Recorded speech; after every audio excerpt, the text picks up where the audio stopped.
In Chapter 11, we're going to be exploring strategic family therapy. So strategic family therapy was largely developed by Jay Haley, and he worked with a team in Palo Alto, California called Mental Research Institute, which for a time actually included Salvador Minuchin, who we learned about in the last chapter when we talked about structural family therapy, but also Milton Erickson, who you might remember from your human development class. And so incorporating a lot of this developmental process and the structures of family that were taken from a lot of Minuchin's work. Jay Haley worked with his team at MRI and developed this idea of strategic family therapy. And so for a while they all worked together at Mental Research Institute, and Jay Haley was really the main kind of the forefather of this theory, and he became a very big name in the family therapy world, and he and Salvador Minuchin were really good friends and colleagues and worked together quite a bit. And Haley published and wrote a lot up until he died in 2007, so you can actually find some more recent work by Haley applying his strategic family therapy in different types of settings. And so now we have a few different models of strategic family therapy based on sort of these evolutions in different groups that worked with the theory over the years. And Haley at a time was working with the MRI group, but he left. He really saw strategic family therapy to be more of a brief therapeutic intervention, something more like a solution-focused approach. And so he actually left to go work with Minuchin in Washington, D.C. and developed what we now call the Washington model. The group at MRI continued to work with the strategic family therapy idea they had developed with Haley, but incorporated some other ideas and concepts into their model. And then this group in Milan, Italy, got a hold of some of these ideas and developed their own unique spin on things. And so now we have three different models. We have the MRI model, we have the Milan model, and we have the Washington model, which are all based on the same core ideas, but have some unique aspects to the way they approach strategic family therapy. But all of these were essentially developed around the core ideas that Jay Haley had created, and he really essentially created those a lot based off of Milton Erickson's developmental stages. And so this idea that we can get caught in certain stages of our life and that will impact relationships around us in certain ways. And so he just sort of extrapolated that idea a bit to include the entire family unit beyond just the individual. And so based on the MRI model, Haley and that group suggested that problems essentially exist because families just haven't been able to find the right solution to the problem. So everything is around finding solutions to problems. It's very pragmatic, it's very focused on the here and now, it's very focused on the bigger picture, and not as much on smaller details or things that have happened in the past, because according to this theory, those are just indicative of patterns that are being repeated over time. And you'll see in a lot of these theories that we talk about that patterns of behavior become really common. We talk about that quite a bit. So a lot of theories touch on that just a bit differently. So in this, and specifically the MRI model, families come to see you for therapy because there are problems that exist and they've tried different solutions but haven't really found the right one. And so they need you to come in, change up the system, and help them find the correct solution to their problem.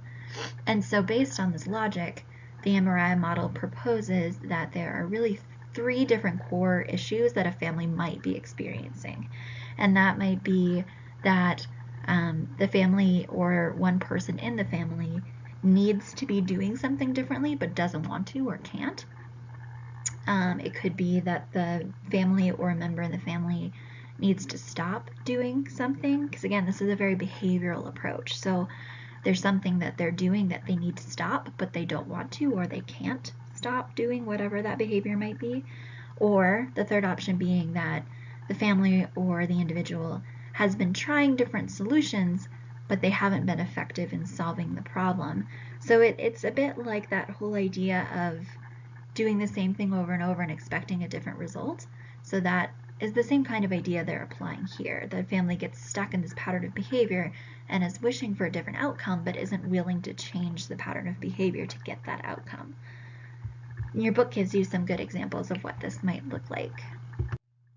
Now moving into the Milan model, same idea about problems and not finding the right solution, but they just conceptualize it a little bit differently. And so under the Milan model, it's really based around this idea of paradox, and that families represent these series or different paradoxes, in that where the family would want to change, but also wants to keep everything the same. So I want my family to have better communication, but I'm not willing to talk about these things with my spouse. I'm not willing to talk about sex with my spouse, but I want to have a better sex life. So the family wants a different outcome, but isn't willing to change anything or wants to keep everything the same, but hopes for a different outcome. Kind of like that idea of doing the same thing over and over and expecting a different outcome. And so the counseling process then is that you as the counselor will come in and introduce these counter paradoxes that help change the routine of the family and help change the patterns and dynamics of the family to introduce some new skills, some new dynamics, so that you can change things and get that different outcome the family has been wanting. So the family doesn't have the capacity or the tolerance, or is in some way not able to change things on their own. They need you to come into the system and really change certain things strategically, so that you can help the family get their desired outcome in their behavioral patterns. And so the counselor uses very carefully selected and strategic interventions to specifically target those patterns of behavior. Again, the past isn't important. Certain dynamics aren't important. To some degree, deep emotions and existential senses of meaning are not important. It's really about changing behavior. And so then the Washington model, where Haley and his wife broke from the MRI group and developed their own model in Washington and work with Minuchin, same kind of idea. It's just more of a brief version of this process, and it's got a little bit more of this family hierarchy and power incorporated into things. Very similar to what Minuchin ended up developing into his structural family therapy. So there's just a bit more flavor of that idea of power and hierarchy and roles in the family, but it's still based around that idea of using strategic interventions to help change patterns of behavior. And so some of the key concepts that apply across all three models, they're just used a little differently, but they all kind of incorporate some of these key interventions or concepts. The idea of the double bind, which is really one of the things that Haley became known for, and is a pretty major part of the theory. And a double bind is just this idea of family members are getting conflicted messages. So there's some kind of fear of punishment or some kind of obligation or some kind of social rule that someone is following. So they're supposed to change something or divulge information, but they are not able to because of the anxiety and fear around that repercussion that they could experience. And so they're being pushed to do something, but they really can't, and so you end up doing nothing. This idea of inaction. And your book is a really nice example of the idea of someone staying in the closet. So family over years expressing this disapproval for the LGBT lifestyle and imposing all of this judgment on sexuality, but then confronting someone and saying, but are you gay? Is that something you're experiencing? And so in that instance, the individual would choose to stay in the closet because there's potentially such repercussions for coming out, but they also don't necessarily want to engage in a heterosexual relationship. They just end up doing nothing, dating nobody, and just kind of stay in this limbo, this space of inaction. So that's the idea of the double bind. All of these models incorporate a lot of idea of communication, and that was something that came out of MRI. The MRI group focused a lot on communication, and so that's carried over into a lot of these models. And so the idea of there being messages and meta messages, and some of these, again, you'll hear coming up in different kinds of theories that we've already talked about. So for example, at one point, Virginia Satir was associated with MRI, and so she incorporated a lot of this communication-based theory into her work.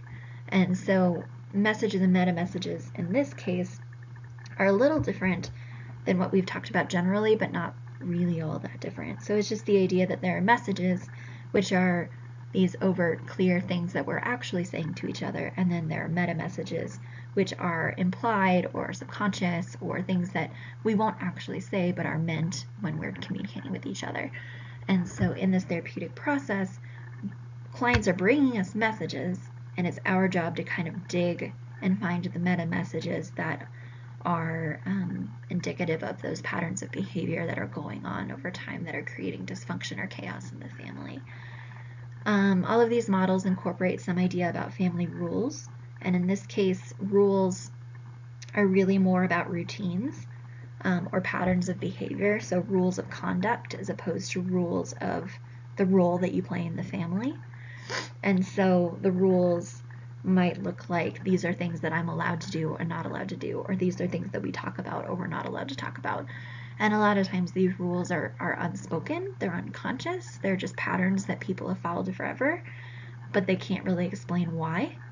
And so we need to, as counselors, become aware of these rules and then go in and use those strategic interventions to change up the rules.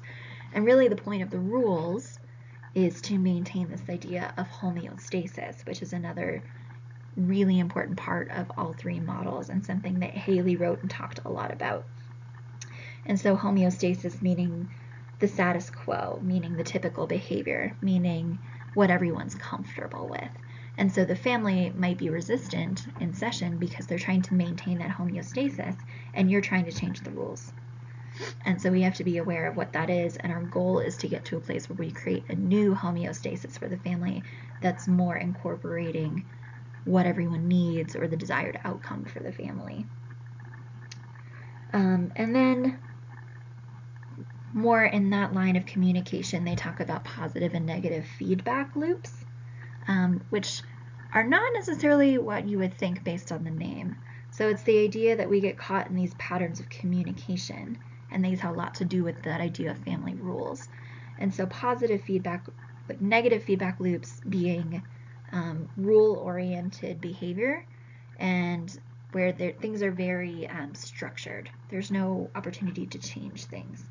And so people keep saying the same things, arguing about the same things. We see this a lot in couples where they start arguing about who's going to unload the dishwasher, and then it becomes about all of these other things that they continuously fight about, and everyone gets really frustrated because you're having the same argument over and over and over again. And so those negative feedback loops. And then in some of these attempts to change things that don't necessarily create positive outcomes, you have these positive feedback loops, which is where you have this typical behavior that's going on, and then the family member tries to respond or change things, and it actually ends up making things worse. So adding something into the equation to try and change up the rule, but it doesn't reach the desired outcome. So negative and positive feedback loops become very important in the way that families connect with each other, and it's something that you'll pay attention to a lot in session under this model. And so in terms of the role of the counselor, in all three of these models, the counselor is really more of a consultant, more of an expert, more directive than maybe some other theories that we've discussed. And so there's this, the role kind of changes a bit as the counseling process progresses, and we'll talk about how that process differs based on these models in a moment.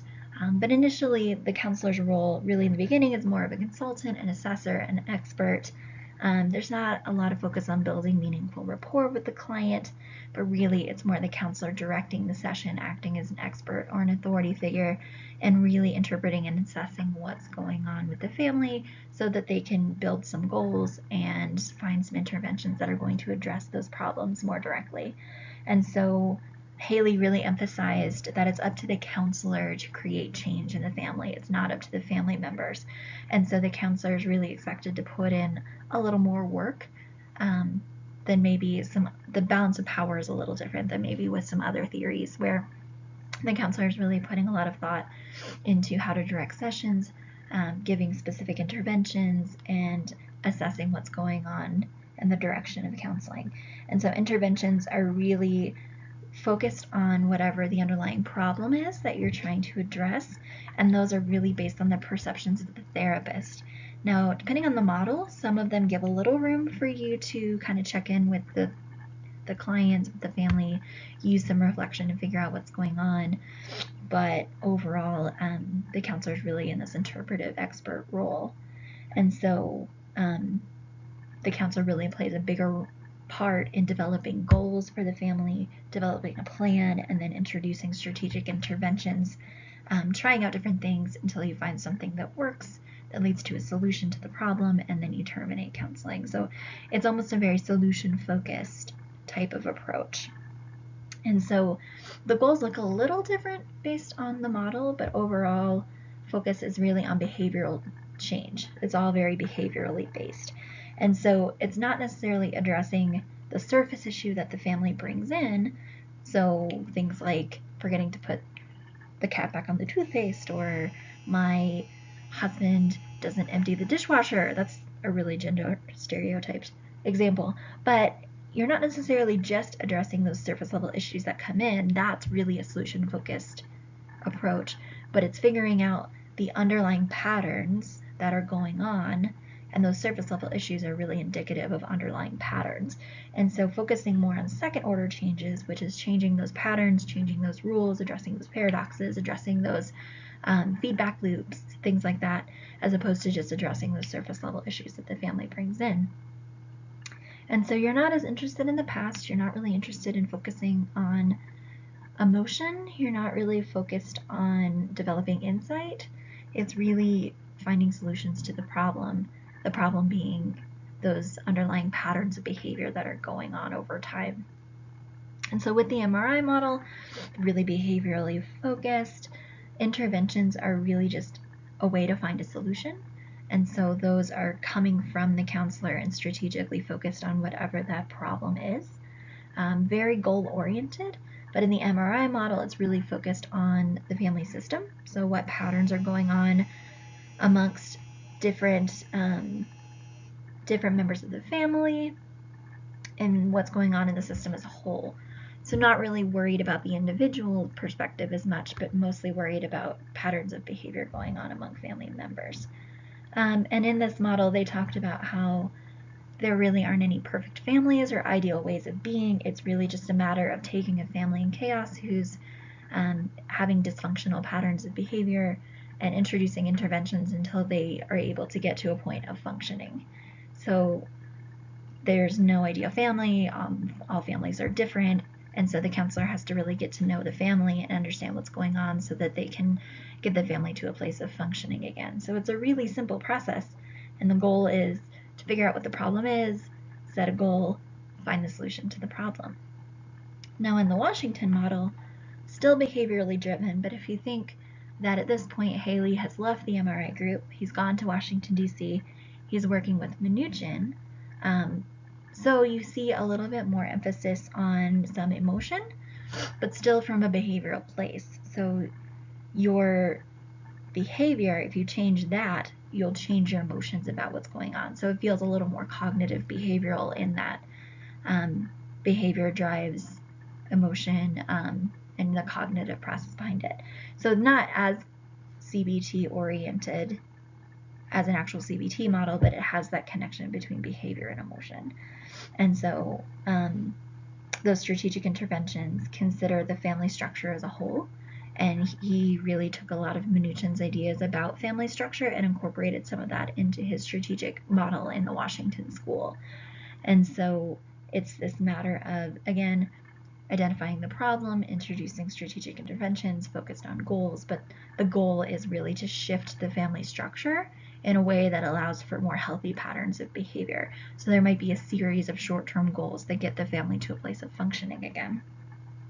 Now, Haley, again, was a big fan of developmental theory and of Erikson, and so he talked about these developmental stages that families go through, where a couple meets, they kind of go through this courtship of figuring out if they're the right partner, then they get married, they have kind of those early years of marriage in theory before children come along to kind of figure out their behavioral patterns and their roles and the structure of the family, and then children get introduced into the picture, and so there's kind of these stages of children being younger and having more needs, and then getting a little older and maybe having a little more independence but still needing some things, and then children leaving the home and the spouse is really figuring out what their relationship looks like again after the children are out of the house. And then you kind of get to the later stages of life and retirement and kind of figuring out, what does my life look like without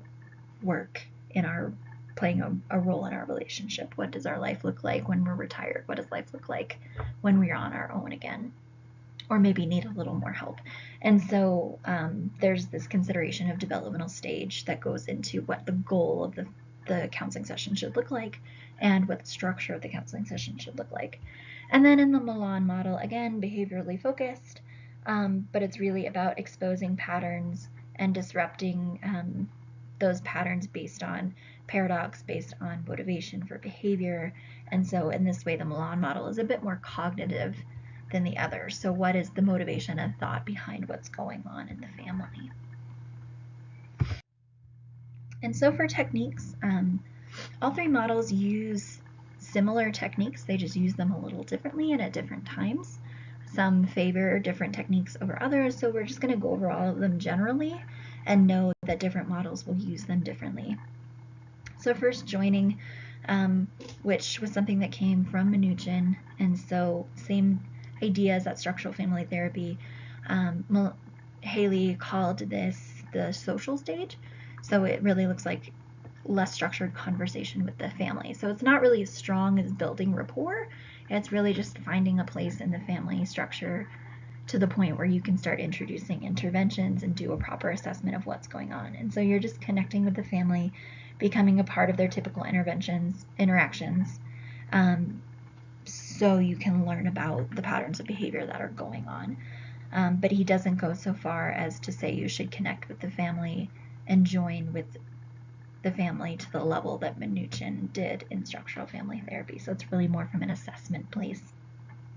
Then there's reframing, which is really this process of reinterpreting those patterns of behavior, and so offering different explanations or different possibilities of what's going on in the family. And so the point of this is to change the perceptions of the family, and in a way it's kind of pushing the perception of the counselor onto the family members. So it's changing or offering different explanations for what's going on within the family.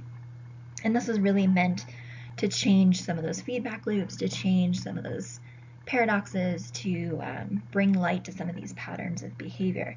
And so in this reframing, sometimes it can look like positive reframing, so emphasizing more functional aspects of the family, or identifying the intentions behind the behavior. So maybe the behavior could be harmful to others, but the family member really was meaning well, but could use a different intervention or use a different way to achieve the goal that they were trying to achieve with the original behavior that was harmful. Then you've got directives.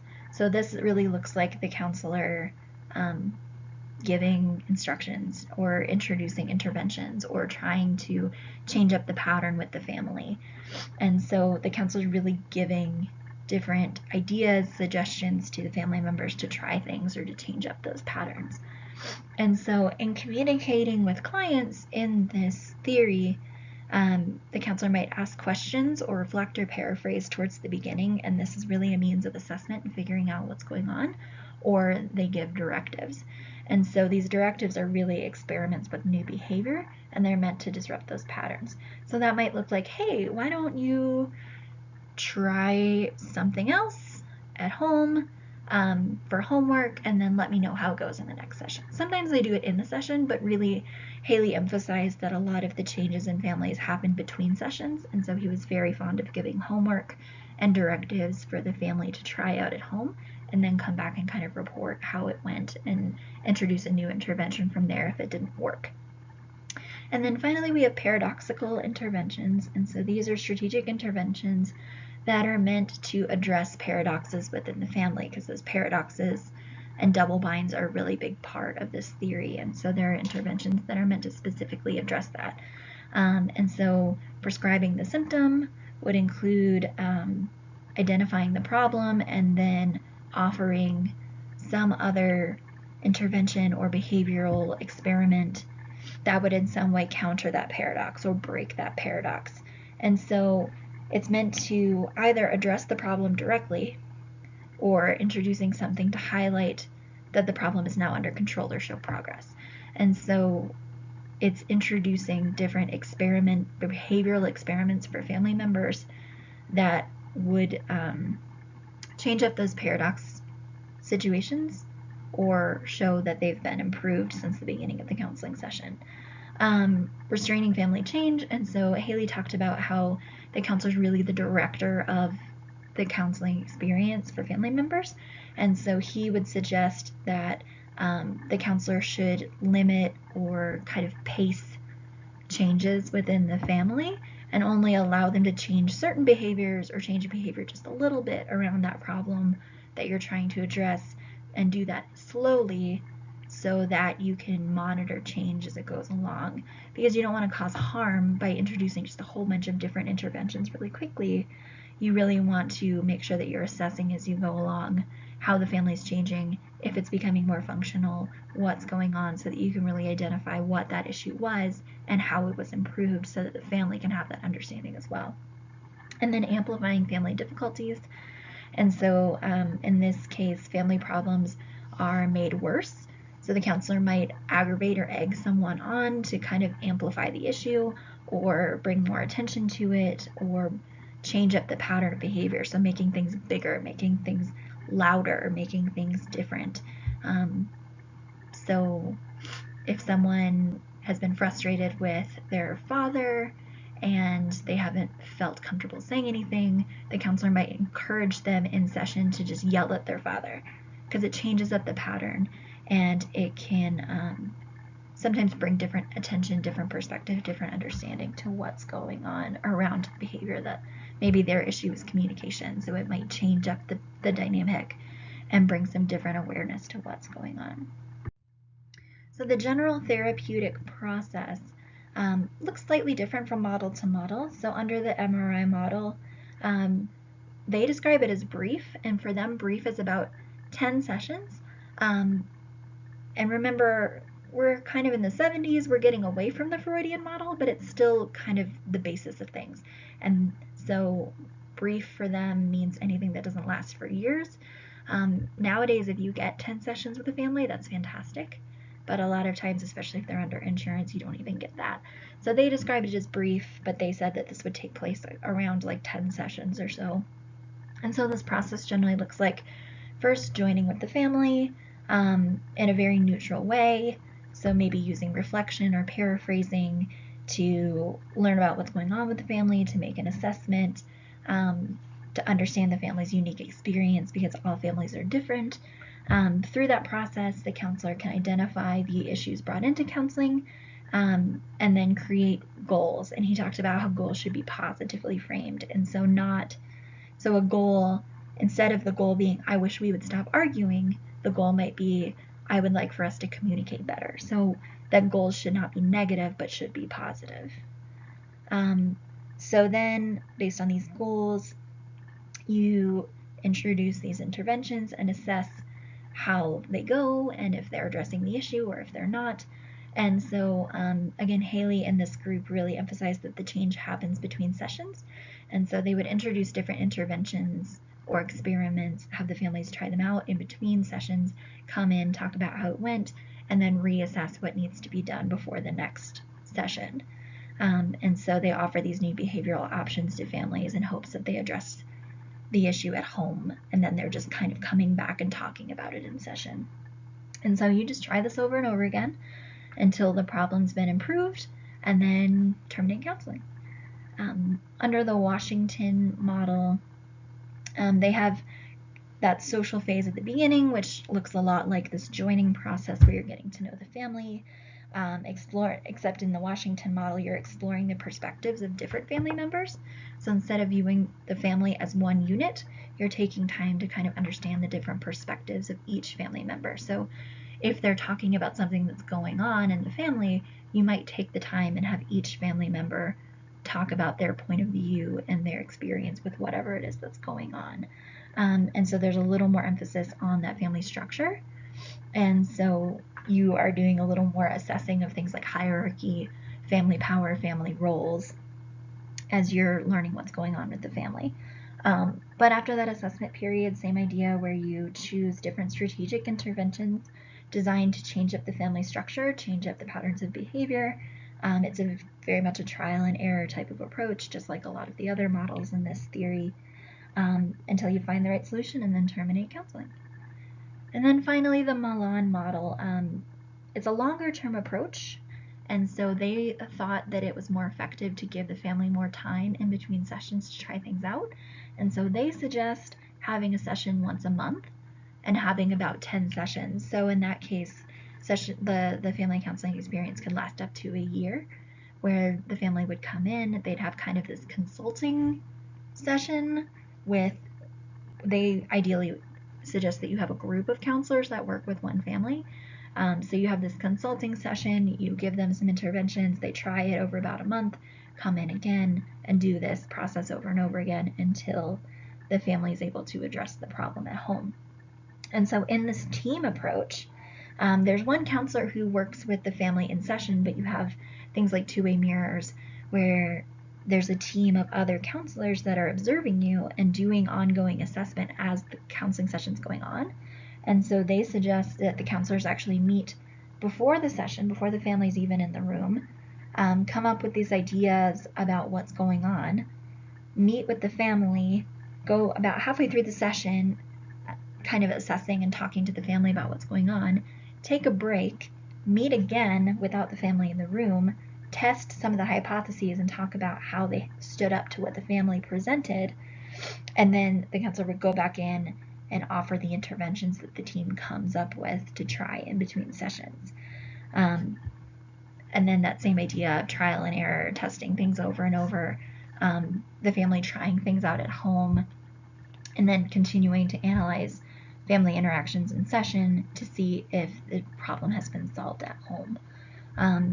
And so they talk about, again, how the counselor should be neutral. They shouldn't align too much with one family member or another. They shouldn't join too much with the family.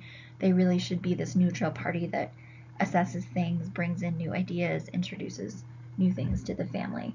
So in all three models, the therapeutic process is very trial and error, very experimental, and the counselor is really in this expert role, which differs in some ways from other models that we've talked about.